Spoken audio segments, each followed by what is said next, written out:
गरीब किसान। रमेश एक बहुत ही गरीब किसान है। वो जंगल से लकड़ियां काटता है और उसे पीस करके वो दुकानों में ले जाकर के शहर ले जाकर के बेचता है। रमेश अपनी पत्नी और अपने बेटे चिंटू के साथ अपने घर में रहता है। उसकी पत्नी भी काफी गरीब घर की थी और फिर रमेश की वजह से वो भी रमेश के साथ रहने लगी।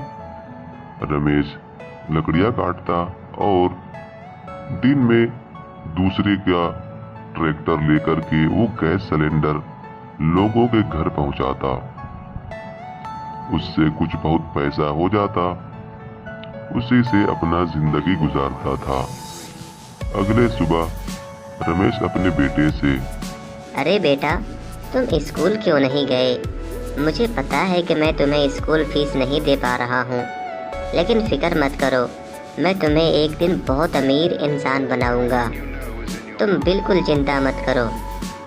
रमेश बैठकर सोचने लगा कि आखिर अपने बेटे की भविष्य के लिए मैं क्या करूं?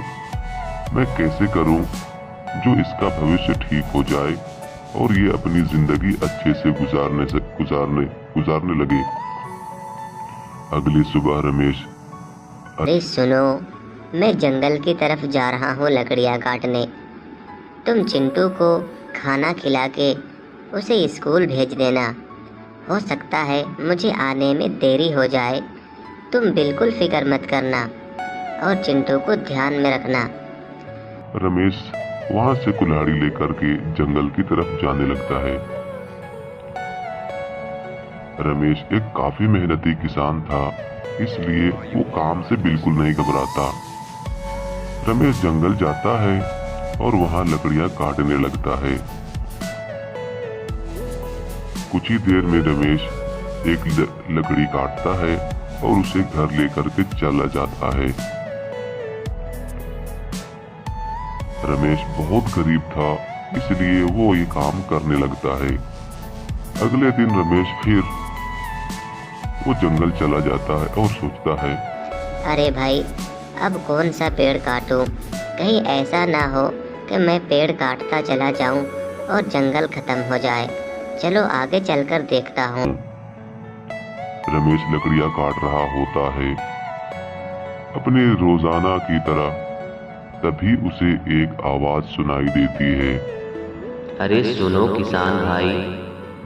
रमेश मुड़ कर देखता है और कहता है, कौन हो तुम? मैंने तो तुम्हें कभी नहीं देखा। वो पेड़ कहता है, अरे सुनो, मैं एक जादुई पेड़ हूँ, तुम मुझे अपने घर ले जाओ। देखो, मेरे पास पैसे भी उगते हैं और बहुत सारे फल भी उगते हैं। तुम इसे लेके अपने घर में लगा दो और तुम अमीर हो जाओगे। रमेश कहता है, हाँ ठीक है। और फिर रमेश उसे अपने आंगन में लगा देता है। देखते ही देखते वो पेड़ बहुत फल देने लगता है। रमेश वो पेड़ से आम तोड़ के बेचने लगता है। अचानक उस पेड़ पर सोने का भी फल आने लगता है। ये देख काफी खुश हो जाता है।